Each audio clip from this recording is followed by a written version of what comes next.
Assalamualaikum warahmatullahi wabarakatuh. Alhamdulillahirabbil alamin wassalatu wassalamu ala asyrafil anbiya'i wal mursalin sayyidina wa maulana Muhammadin wa ala alihi wa sahbihi ajma'in. Subhanaka la nuhsi sana'an 'alaika kama athnaita 'ala nafsik. Walakal hamdu hatta tarda wa lakal hamdu idza radita wa lakal hamdu 'inda ridha. Allahumma salli wa sallim wa barik ala Muhammad wa ala ali Muhammad kama sallaita wa sallamta wa barakta ala Ibrahim wa ala ali Ibrahim fil alamin innaka Hamidum Majid. Amma ba'd. Ahlan wa sahlan, Salman Hamid, Haji Said Ahmad, semua yang hadir pada pagi yang mulia ni. Kuliah syuruk kita pada pagi ni adalah berkaitan dengan musibah dalam kehidupan Muslim. Baik, saya bawakan untuk tuan satu kisah daripada kehidupan para sahabat ya. Abu Salamah dan juga Ummu Salamah radhiyallahu anhuma merupakan pasangan yang sangat bahagia. Kedua mereka ni termasuk antara orang yang mula-mula menerima Islam. Mereka dikurniakan Allah SWT berapa orang anak. Jadi pahit getir kehidupan mereka dalam menjaga akidah ini mereka lalui dengan penuh ketabahan. Apabila pasangan ini hendak berhijrah ke Madinah, mereka kena berpisah kerana kaum musyrikin telah pun menghalang Abu Salamah untuk membawa isteri dan anak-anaknya. Kerana tuan-tuan yang berkasihan, mereka telah pun menahan keluarga Ummu Salamah telah menahan Ummu Salamah dari mengikuti suaminya pergi berhijrah ke Madinah. Selepas tahun kemudian Allah telah menyatukan mereka kembali sebagai insan yang saling mencintai satu sama lain bersama dengan Rasulullah sallallahu alaihi wasallam. Satu hari Nabi kita sallam telah pun menyampaikan kuliah kepada para sahabat. Antara inti peringatan tazkirah Nabi kepada para sahabat itu adalah doa mengajar mereka ketika menghadapi kesukaran, kesulitan. Yalah, kita dengar doa ni berkali-kali pun tak mengapa tuan-tuan, kerana ia memberi kepada kita nafas baru, ia memberi kepada kita satu kekuatan baru, perspektif baru terhadap kehidupan. Iaitulah Nabi SAW telah pun bersabda, ma min muslim tusibuhu musibah fayaqul ma amarahu Allah inna lillahi wa inna ilaihi raji'un. Allahumma ajurni fi musibati wa akhlif li khairan minha illa akhlafallahu lahu khairan minha. Iaitu Nabi telah bersabda dalam kuliah yang disampaikan di baginda Islam ini, dan Ummu Salamah radhiyallahu anha mendengarnya, tidak ada seorang muslim pun yang ditimpa musibah lalu dia mengucapkan inna lillahi wa inna ilaihi raji'un, Allahumma ajurni fi musibati wa akhlif li khairan minha. Iaitulah makna kami datang dari Allah, kepadanya kami dikembalikan. Ya Allah, berilah kepada kami ganjaran atas musibah yang berlaku ni, dan gantikan untuk kami sesuatu yang lebih baik daripadanya. Ini adalah inti kepada pesan Nabi SAW kepada para sahabat, termasuk Ummu Salamah yang mendengar tazkirah itu. Alhamdulillah, Siti Khadijah Mardiyah binti Sabri, barakallahu fikum. Bunga berguguran, waalaikumsalam warahmatullahi. Kita dengar pagi ini tentang kuliah musibah dalam memberikan kepada mukmin tuah sebenarnya. Tidak lama selepas itu, tepat selepas peristiwa perang Uhud, maka Abu Salamah pulang dengan membawa luka yang serba parah. Maka Abu Salamah radhiyallahu anha ni telah pun masuk dalam perang Uhud. Perang Uhud menyaksikan tewasnya umat Islam kerana mereka, sebahagian daripada mereka telah pun ingkar pada seruan dan suruhan Nabi sallallahu alaihi wasallam. Allah menghukum mereka. Wa tilkal ayyamu nudawiluha bainan nas. Jadi ini ujian bagi kaum mukminin apabila ada sebahagian mereka ingkar terhadap perintah Allah, perintah Rasulullah, supaya kekal di atas bukit tanpa turun walau apa jua yang berlaku, tapi mereka telah pun mengabaikan pesan Nabi itu, lalu Allah hukum mereka. Mereka tewas dalam perang Uhud. Dan Abu Salamah antara seorang yang terlibat dalam perang Uhud dan pulangnya membawa luka yang parah. Keadaan ini sangatlah menguji hati isterinya Ummu Salamah. Dia segera teringat ucapan Nabi SAW. Maka Abu Salamah ni sakit 5 bulan lebih kurang lepas daripada peristiwa itu, perang Uhud. Maka beliau pun meninggal dunia, dan dia dinobatkan juga sebagai salah seorang syuhada kerana luka yang dialaminya itu kesan dari perang Uhud yang dia terlibat. Jadi orang ni walaupun matinya di luar medan pertempuran, selepas pertempuran, tapi tetap termasuk di kalangan senarai syuhada Uhud kerana lukanya itu bersebab daripada peperangan yang dialami bersama-sama dengan Rasulullah sallallahu alaihi wasallam. Dan Ummu Salamah radhiyallahu anha mengalami ujian ni sungguh berat. Berat mata memandang, berat lagi bahu mikul lah orang kata. orang kehilangan suami, tuan-tuan, dia teringat pesan Nabi SAW, itulah bila ditimpa ujian, amalkan doa ini. Maka Ummu Salamah radhiyallahu anha telah pun mengamalkan doa, Inna lillahi wa inna ilaihi raji'un. Daripada Allah kita datang, sungguhnya daripada Allah kita datang, kepadanya kita dikembalikan. Lalu beliau pun berdoa, Allahumma ajurni fi musibati wa akhlif li khairan minha. Ya Allah, berilah aku ganjaran atas musibah yang berlaku ni dan gantikan untukku satu yang lebih baik daripadanya. Tuan-tuan, Ummu Salamah mengingat kelebihan-kelebihan disebut Nabi SAW dengan penuh keyakinan. Tapi dalam hatinya terfikir juga doa yang Rasulullah anjurkan ini, maknanya mohon kepada Allah ganti, siapalah yang akan gantikan suami syahid yang hebat itu. Suaminya punya banyak kelebihan, suami yang sangat soleh, yang sangat hebat. Tak lama kemudian selepas berlalu masa iddahnya, Rasulullah sallallahu alaihi wasallam telah datang minang Ummu Salamah radhiyallahu anha. Kini martabatnya pun naik dari isteri seorang sahabat yang bertaraf syahid kepada isteri seorang Rasul, Rasul Ulul Azmi, Rasul Khatamul Anbiya wal Mursalin, Rasulullah sallallahu alaihi wasallam. Kini terbuktilah apa yang didoakan itu, ya Allah, berilah aku ganjaran atas musibah yang berlaku ni dan gantikan untukku sesuatu yang lebih baik daripadanya. Walaupun suami itu sangat baik, tapi Rasulullah jauh lebih baik dan tidak mampu, tidak boleh dibandingkan sama sekali dengan manusia biasa. Jadi baginda hadir dalam kehidupan Ummu Salamah sebagai ganti, dan dia merupakan satu perwujudan janji benar Allah SWT terhadap orang yang bersabar dalam menghadapi musibah dan berdoa kepadanya minta jalan keluar. Baik tuan-tuan, apa musibah dalam kehidupan kita? Cuba kita renung, fikir sekejap. Apa ujian yang kita alami?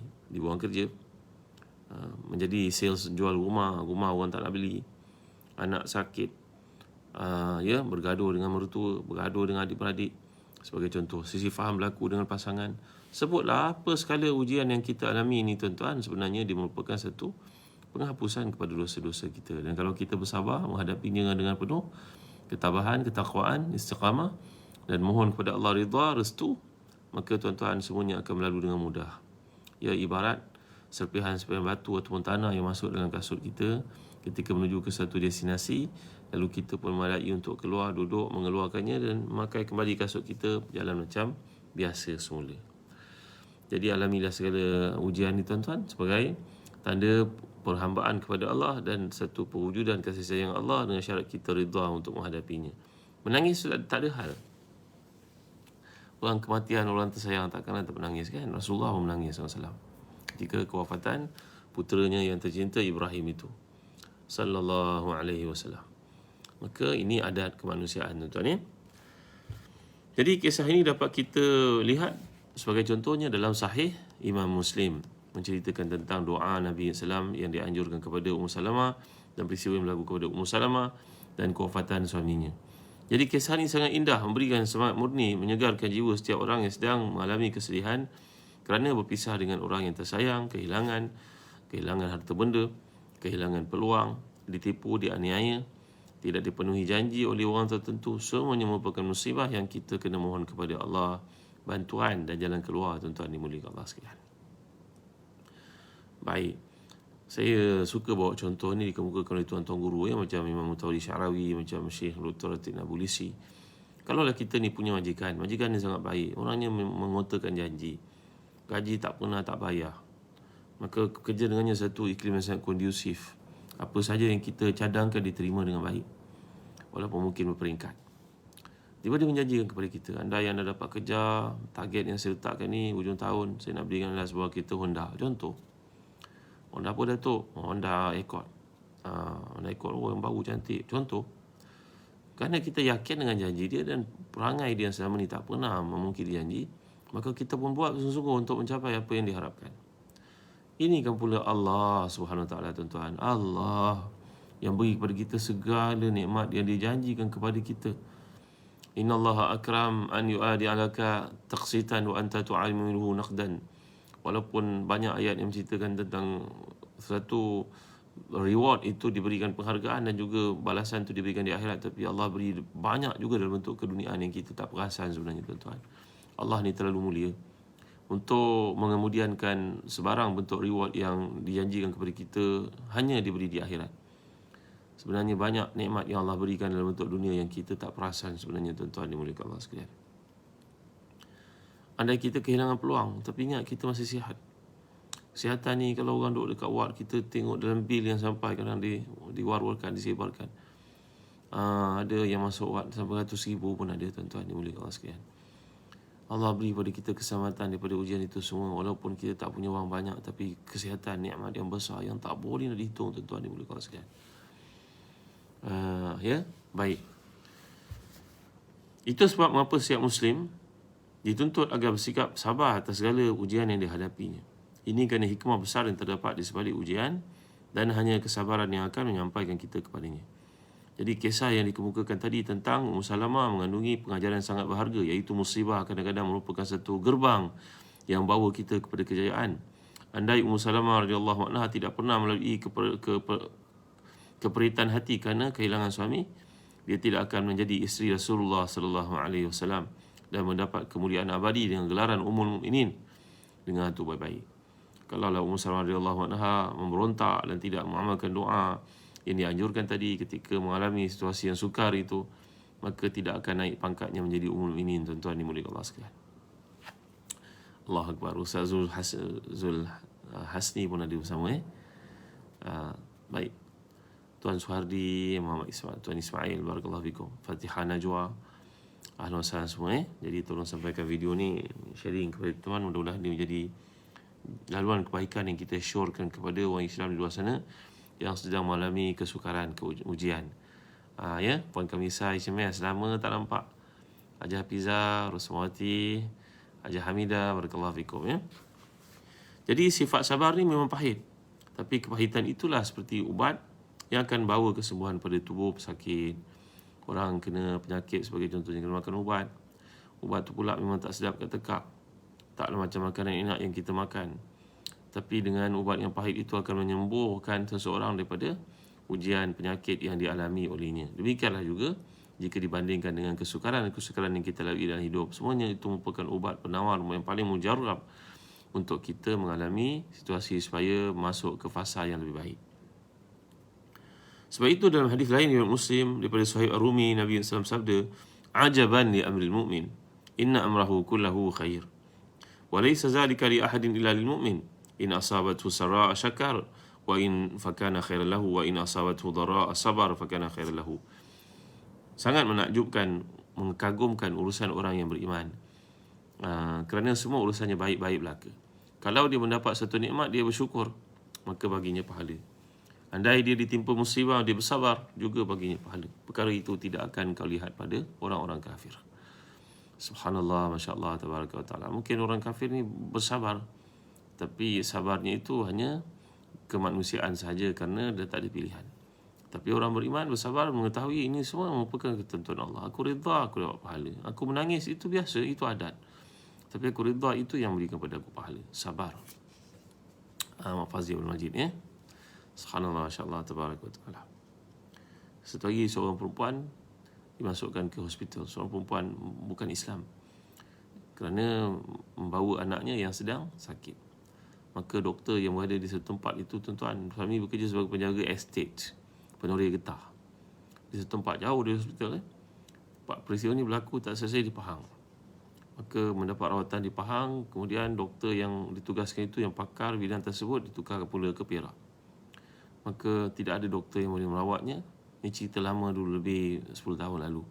Maka perempuan India ini ikutlah doktor itu pergi ke Perak pula. Suami berada di Pahang, menoreh getah berbulan-bulan. Subhanallah, Masya Allah, Tabaraka wa Ta'ala, Allahu Akbar. Kemudian doktor ini pun mengalami lagi subspesialis kepakaran yang lebih tinggi. Maka ditukarkan ke, tak siap saya, di Kuala Lumpur, HKL. Maka perempuan ini terpaksa lagi ikut doktor ni kerana tak ada pilihan. Tak ada doktor yang boleh merawat. Pergi ke swasta pun tak ada doktor yang boleh merawat penyakit. Sangat unik penyakit itu, sangat kronik. Maka dia pun ikut doktor tu pergi ke HKL. Dari HKL kemudian doktor tu ditugaskan pula pergi ke Selayang untuk menjadi hospital pakar kanak-kanak. Maka perempuan India ini pun ikut pula doktor itu pergi ke hospital Selayang. Peristiwa itu berlaku sedar dah bertahun, tuan-tuan dimuliakan sekalian. Apa yang boleh saya ingat lebih daripada 3 tahun dah. Ketika ditanya kepada perempuan Hindu itu, bagaimana anda mengalaminya? Terima sajalah, ini pemberian Tuhan. Ya Allah, alangkah baiknya kalau engkau masuk Islam. Alangkah baiknya kalau Allahu Akbar, kalau engkau berusaha untuk masuk Islam. Kerana kata-katamu itu memang kata-kata orang Islam. Subhanallah, Masya Allah, Tabaraka wa Ta'ala, tuan-tuan ya. Jadi ini semua dialami oleh manusia, tetapi yang beruntungnya adalah orang beriman. Kerana dia mengalami situasi semua, meyakini sebagai keadaan dan kadar. Lebih daripada itu, dia melakukan perkara-perkara yang dikehendaki oleh Allah SWT. Tak lebih daripada itu. Memang biasa menangislah, kerana itu kemanusiaan, tuan-tuan yang mulia Allah sekalian. Tapi yang pentingnya, hendaklah kita ada akidah yang benar dalam menghadapi sesuatu situasi ini, tuan-tuan yang mulia Allah sekalian ya. Jika kita berfikir lebih mendalam, sebenarnya tidak ada musibah ataupun tuah. Yang ada hanyalah ketentuan Allah. Dengar baik. Sebenarnya tak ada musibah, tak ada tuah. Semua itu ketentuan Allah. Allahu Akbar. Kita menyebutnya sebagai musibah atau tuah kerana mengukurnya dengan keinginan dan juga pengetahuan kita yang sangat sempit dan terhad. Mana wah, ni anak dapat kesan cemerlang SPM, lepas tu dapat masuk pula universiti terkemuka di dunia, dapat biasa. Oh, tuah semua ni. Yang ni pula belajar sungguh-sungguh tapi tak dapat kesan cemerlang. Musibah. Dah kena keluar duit kocek sendiri untuk disambung belajar. Dan tak dapat nak ambil kos yang dikehendaki. Kita yang pandang gitu, tuan-tuan. Sebenarnya belum tentu yang dapat keputusan cemerlang dan dapat beasiswa itu merupakan tuah. Dan tak semestinya yang kita kena biayai itu, belajar kos yang tak glamour itu merupakan musibah. Bukan. Ini ukuran kemanusiaan, tuan-tuan. Manusia ni lemah. Hari ini dipikir lain, besok dipikir lain. Lebih 10 tahun kemudian yang belajar ke overseas ni tak mau pulang pula. Dan bila berada luar negara, menghubungi ayahnya pun tidak, maknya pun tidak. Mana tahu? Kahwin pula dengan orang putih, dah hidupnya pun jadi kebaratan. Yang seorang yang pandang hina, yang tak dapat beasiswa, yang belajar dekat ni yang jaga kita. Kita pun tak tahu, tuan-tuan. Tolong jangan kata satu itu musibah dan juga tuah dengan berdasarkan kepada sifat kemanusiaan kita yang sangat dangkal ini. Tahu? Gitu maksudnya, tuan-tuan ni. Allahu Akbar, Masya Allah, Tabaraka Ta'ala. Ambil pengajaran daripada apa yang berlaku keliling kita. Ini semua ketentuan Allah. Kita yang menyebutnya sebagai musibah ataupun tuah kerana mengukurnya dengan keinginan dan pengetahuan kita yang sangat sempit dan lemah itu dan terhad itu. Namun bila kita merenungi sifat-sifat sempurna yang maha luas yang dimiliki oleh Allah, apa yang kita sebut musibah sebenarnya ia merupakan tuah. Dan apa yang kita sangkakan tuah itu sebaliknya jadi musibah. La haula wala quwwata illa billahil aliyyil azim. Seorang meyakini bahawa Allah adalah Tuhan yang Maha Pengasih, Maha Penyayang, Maha Bijaksana, Maha Mengetahui sempurna segala sifat-sifatnya. Ketentuan Allah diterima dengan baik sangka. Dia yakin penuh kerana Allah telah menyatakan, a'udzubillahi minasyaitonir rajim, wa asa an takrahu syai'an wa huwa khairul lakum wa asa an tuhibbu syai'an wa huwa syarrul lakum wallahu ya'lamu wa antum la ta'lamun. Dan surah Baqarah ayat 216, Allah firman, mungkin kamu menyukai satu benda tapi sebenarnya dia buruk untuk kamu. Mungkin kamu benci pada satu benda, mungkin dia baik untuk kamu. Mungkin kamu suka pada satu benda, sebenarnya tidak elok untuk kamu. Allah yang tahu, kamu tidak tahu sebenarnya. Raja Hafizah, barakallahu fikum ya. Syidah Malik. Baik. Jadi berbaik sangka ni sangat indah. Kalau kita lihat dalam kitab yang bertajuk Ar-Ridha Anillah, seorang daripada para ulama ni bernama Al-Hafiz Ibn Abi Dunya, menulis tentang seorang tabi'in yang terkemuka bernama Masruq bin Ajda'. Beliau bercerita di sebuah tempat di pedalaman ada satu keluarga yang memiliki seekor ayam, seekor keldai dan seekor anjing. Ayam, keldai, anjing. Ayam dan keldai tu biasalah, anjing yang luar biasa. Boleh ke bela anjing, Ustaz? Bela anjing ni untuk tujuan-tujuan tertentu dibenarkan oleh syarak. Contohnya orang ni punya ladang yang luas, orang ni punya ternakan, nak hire orang-orang luar untuk bekerja pada musim seperti ini, PKP dan sebagainya, mungkin tak mampu dan tak ada yang dapat menjaga kambing yang banyak ni melainkan anjing biasanya, tuan-tuan. Itu juga punya tanaman yang luas, estate-nya luas, kelapa sawitnya luas, takut orang curi sebagai contoh.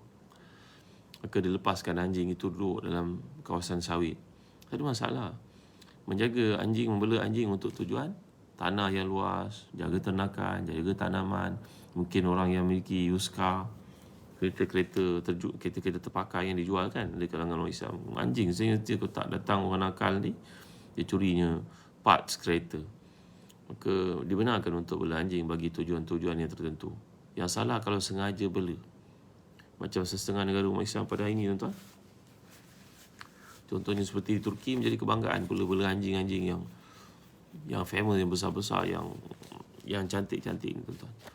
Jadikan dia satu ujian dalam hidup kita, tak boleh bela anjing. Memang anjing ni binatang yang sangat setia. Dia lebih setia daripada kucing. Dia boleh bantu tuan dia, tapi Allah tak benar kita bela untuk sewenang-wenangnya tanpa matlamat. Ikut sajalah. Itu tanda Islam kita, patuh kita kepada Allah, tak ada persoalan apa-apa. Baik, cerita Imam Abi Dunya, ketiga haiwan ini sangat disayangi oleh pemilik mereka kerana manfaat yang ada. Ayam untuk berkokok, keledai untuk mengangkat barang, dan anjing untuk menjaga tanaman, jaga rumah, jaga ternakan mereka. Tiba-tiba satu hari seekor musang datang makan, serang ayam mereka. Dan mereka jadi sangat sedih. Ayah itu berkata kepada anak, sabarlah, nak buat macam mana. Kemudian datang serigala, serang pula keledai mereka. Mati keledai pula. Sedih lagi anak-anaknya. Itulah bahaya bela binatang, tuan. Kalau kita bela kucing sekalipun, kucing tu mati, hari mati tu yang kita tahan, tuan. Tu sebab saya pun jadi takut nak bela kucing. Kerana yang kita tak tahan hari perpisahan dengannya itu. Allahu Akbar. Nanti sampai bila-bila teringat. Anak kucing tu kalau setia pula. Baik. Selang beberapa waktu pula, anjing mereka mati tanpa sebab. Mendadak saja matinya. Maka keluarga itu ditimpa, ibarat orang jatuh ditimpa tangga. Ayam mati, keledai mati, anjing mati juga. Tuan-tuan. Maka si ayah ni kembali menenangkan anak-anaknya dengan berkata, tak apalah, sabarlah. Adalah kebaikan Allah untuk kita yakin. Tiba-tiba, tuan-tuan, tak berapa lama selepas itu, Imam Masruq bercerita, satu pagi, keluarga itu terbangun. Mereka mendapati semua penduduk desa telah pun ditangkap, ditawan, dibawa oleh sekumpulan perompak pada malam itu. Hanya keluarga mereka saja yang selamat kerana perompak itu datang ke rumah-rumah yang terdengar suara haiwan dalamnya. Jadi perompak-perompak zaman dulu ni, tuan-tuan, datang untuk menyerang, merompak rumah yang keluarga yang tempat itu bising. Anjingnya baik, ayamnya baik. Tapi rumah ulama ini tidak diapa-apakan kerana tiada binatang yang buat bising. Wallahu alam. Allahu Akbar. Nampak ujian ini berat, tapi sebenarnya di sebalik musibah yang kita rasakan pada ukuran kita itu merupakan musibah, pada pandangan kita musibah, sebenarnya di sebalik itu Allah membawa rahmat untuk kita tanpa kita sedar. Jadi sikap panik yang diperlihatkan oleh seseorang bila menghadapi ketentuan Allah yang tidak selari dengan keinginannya, sebenarnya melahirkan rasa tidak sopan kepada Allah. Ni bahaya, tuan-tuan.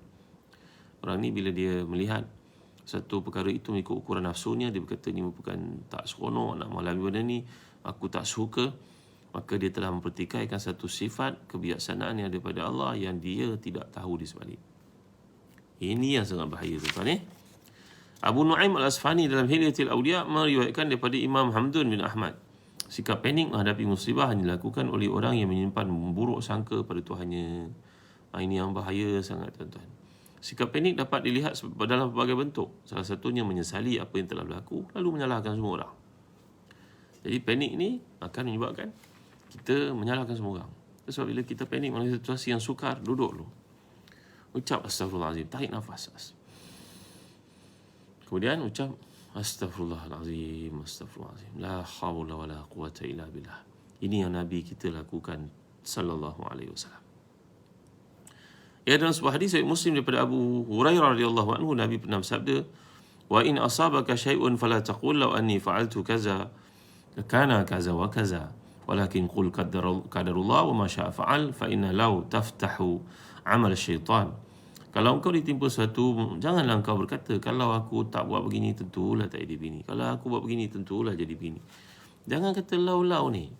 Kalau ni semua membuka pintu syaitan, kerana semuanya telah ditentukan Allah. Maka yang sebaiknya kamu berkatalah qadarullah wa ma syaa fa'al. Semuanya kadar daripada Allah, dan dia akan melakukan apa sahaja yang dia hendak. Terima sahajalah. Kalau tak keluar tadi tak ada kena langgar. Kalau tak pergi ni tak adalah sakit. Kalaulah tak buat begini, tak adalah kena COVID. Janganlah tuan-tuan, dah berlaku semua tuan-tuan, tak boleh reverse ke belakang lagi. Gitu tau. Jadi hendaklah kita mengatakan bahawa ini semua ketentuan Allah. Terimalah dengan redha. Sungguh benar sabda Nabi SAW, jika seorang mula mengucapkan kalimah andai bila mengalami musibah, maka dia akan mula menyalahkan diri sendiri atau menimpakan kesalahan itu kepada orang lain. Maka semua orang akan disalahkan. Lalu syaitan pun menambah, andai bukan kerana binimu, tentu tidak jadi begini. Andai bukan kerana bapa dan ibumu, tentulah tak jadi begini. Andai bukan kakak dan adikmu, pastilah. Begitulah seterusnya tuan-tuan. Jadi tak pernah selesai. Sikap menyalahkan demikian akan menghancurkan kehidupan seorang, dia juga menghancurkan rumah tangga dan perhubungannya dengan orang lain. Maka pelbagai musibah baru akan timbul bersama dengan musibah yang lama. Jadi perkara seperti itu tidak akan terjadi jika dia berkata dengan penuh keyakinan, ini semua ketentuan Allah dan selalunya ketentuan Allah terbaik untuk diriku. Keyakinan itu yang akan menutup segala pintu daripada tipu muslihat syaitan. Lalu fikiran seorang akan terfokus pada satu arah saja, iaitu mencari jalan keluar dari musibah itu. Jadi dia akan menyelesaikan masalah tanpa membuat masalah yang baru. Nampak tuan? Sebagai contohnya dalam kehidupan pada hari ini, penyakit yang berlaku. Na'udzubillah, tuan-tuan, ni adalah sama Allah, la qadar Allah. Moga Allah sama kita. Orang tu kena COVID. Maka yang suami ni pun menyalahkan isterinya. Tuan apa tu? Aku dah cakap dah jangan benarkan, kau benarkan juga. Dah bergaduh tuan-tuan. Masalah tak selesai ni. Penyakit berlaku tetap berlaku. Na'udzubillah. Tapi oleh kerana kita membuka pintu kalau kita reverse ke belakang, kita tak move on, maka masalah tidak selesai. Yang datang adalah sengketa yang baru, musuh yang baru dan juga problem yang baru. Yang lama tak selesai, tambah yang baru. Oleh itu, seseorang Muslim mesti melakukan ajakan paradigma, the power of paradigm shift. Iaitu bila satu musibah itu terasa berat untuk ditanggung, maka dia mestilah merubah pola berfikirnya sebagaimana yang diajar oleh para ulama Islam. Yang pertama sekali, bila mengalami musibah ni tuan-tuan, duduk tenang-tenang. Kalau kita rasa tertekan, ambil sembahyang sekejap. Lagi, duduk, tarik nafas. Ni Islam ajar, ada juga orang bukan Islam pun ajar tuan. Kemudian ucapkan inna lillahi wa inna ilaihi raji'un. Allahumma ajurni fi musibati wa akhlif li khairan minha. Doa yang kita pelajari tadi. Nampak tak tuan-tuan? Jadi berikutnya tuan-tuan, yang kedua, setiap kali mengalami satu musibah hendaklah kita berfikir secara positif sebaik mungkin, sebanyak mungkin, sedapat mungkin. Allah, dah kena pergi hospital, aku tak ada kerja pula, dapat kerja baru. Oh, tak apalah. Ini pergi ke hospital dapat jalan jauh, mungkin aku pun kurang berjalan, naik tangga, turun tangga, pergi kat parking. Maka dengan cara demikian merawatlah kesusahan hati kita. Kat sini pula boleh jumpa dengan doktor, ada peluang untuk tahu banyak perkara baru, dapat ilmu baru. Fikirlah positif macam mana sekalipun.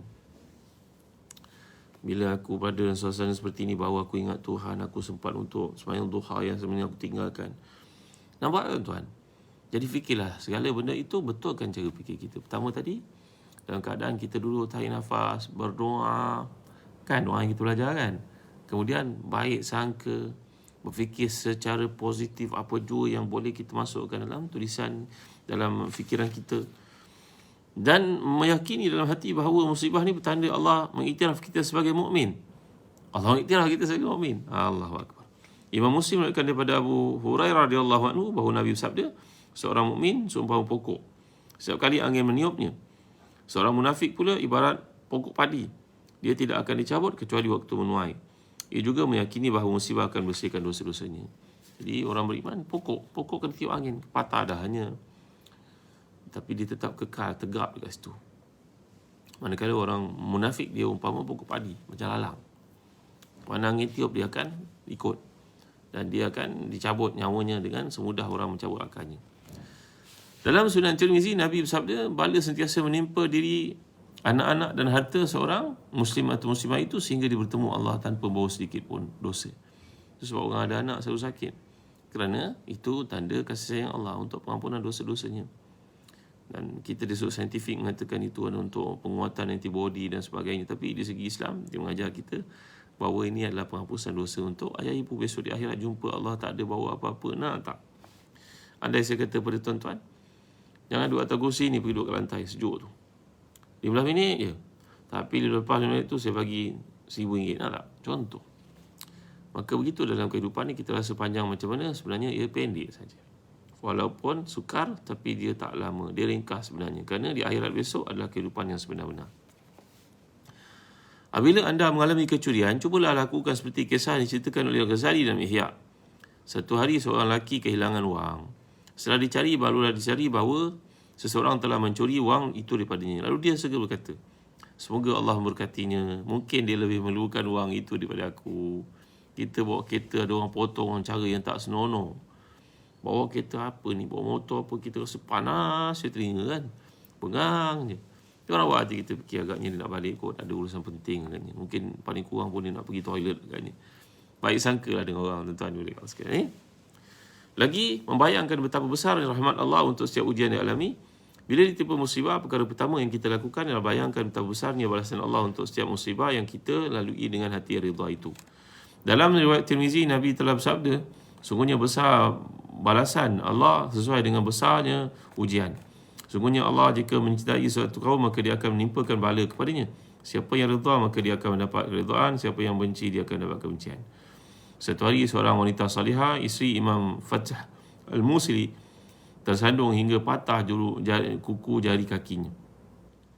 Beliau hanya tersenyum melihat darah mengalir jari itu. Seseorang bertanya, tidakkah kau rasa sakit? Dia menjawab, kelazatan pahala yang aku perolehi dengan sebab ujian ini telah mengatasi sakit yang berlaku pada kaki. Ya Allah, Akbar. Kuku tercabut tu, luka tu. Dia kata nikmatnya dapat pahala kerana bersabar lebih hebat menghilangkan, menenggelamkan nikmat sakit pada kaki. Inilah cara berfikir orang yang hebat. Betul ya? Lagi, apa yang ke-berapa dah? Tarik nafas, doa, baik sangka dengan Allah, bayangkan besarnya rahmat yang Allah berikan dengan sebab kita bersabar. Lagi, yang kelima, kita berfikir secara mendalam bahawa melihat musibah dari berbagai sudut. Jika kita lakukan, kita akan menyadari bahawa musibah itu sebenarnya sangat kecil banding dengan nikmat yang kita miliki. Satu hari seorang mengeluh tentang kesulitan hidupnya kepada Imam Muhammad bin Samak, seorang imam yang zuhud, yang dia mengeluh tentang banyaknya hutang dan kesulitan dapatkan wang. Lalu Ibn Samak bertanya kepadanya, berapa wang yang kau perlukan? Jawapannya RM10,000. RM10,000. Ya, husnuzan Allah. Husnuzan dengan Allah, baik sangka dengan Allah. Lagi Ibn Samak bertanya, mahukah engkau memiliki wang sebanyak RM10,000 tapi matamu hilang? Orang yang fakir itu mengatakan tak mahu. Ulama itu bertanya lagi, mahu tak engkau memiliki wang RM10,000 tapi lidahmu kelu dan tidak boleh berkata-kata lagi? Orang itu kata tak mahu. Mahukah engkau dapat RM10,000 tapi tangan kakimu terputus? Tak mahu.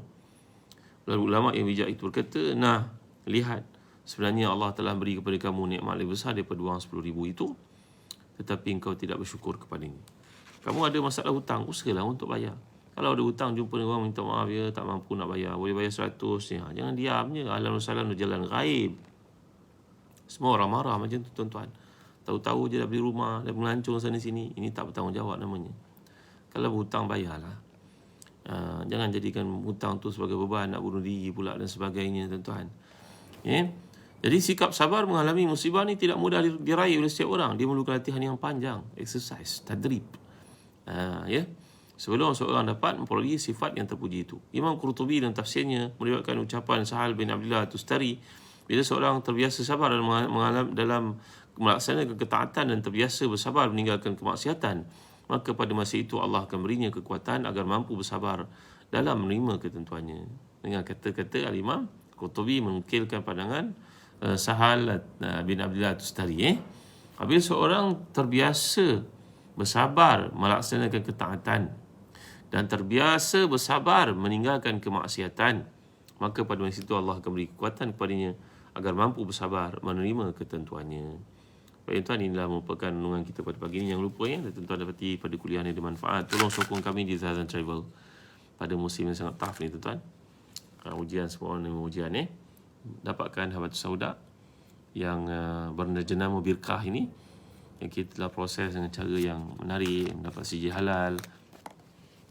yang Nabi telah menyatakan bahawa menggunakan habas sauda ni merupakan rawatan kepada semua penyakit melainkan kematian, kata Nabi SAW. Proses bentuk begini ini makan 2 biji pagi, 2 biji petang. Dapatkan habas sauda pada Zahazan Travel. Dan insyaAllah kita akan mulakan travel ke Mekah tak lama lagi.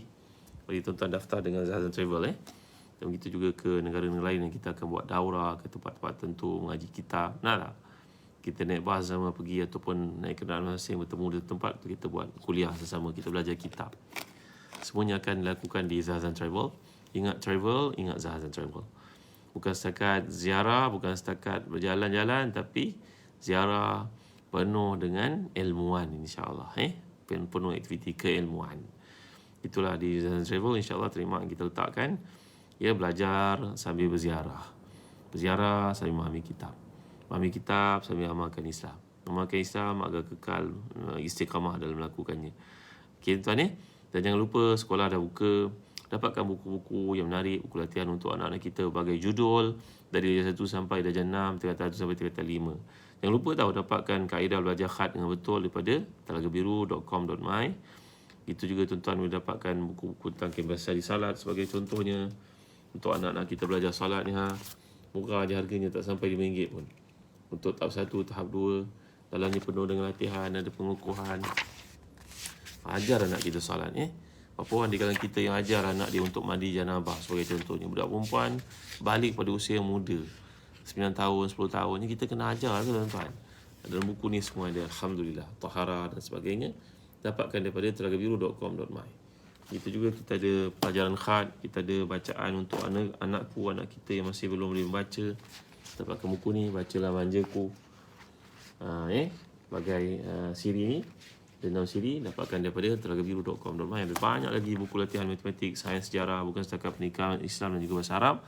Semuanya ada di telagabiru.com.my. Type perkataan telagabiru.com.my, tuan-tuan akan jumpa kedai Telaga Biru online.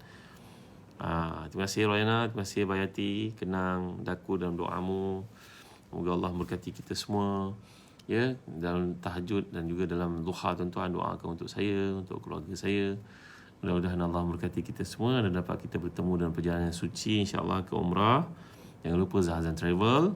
Tuan-tuan boleh mengikuti Facebook dan juga Instagram Zahazan Travel dari sekarang, Umrah Zahazan. Kita akan mulakan travel tidak lama lagi.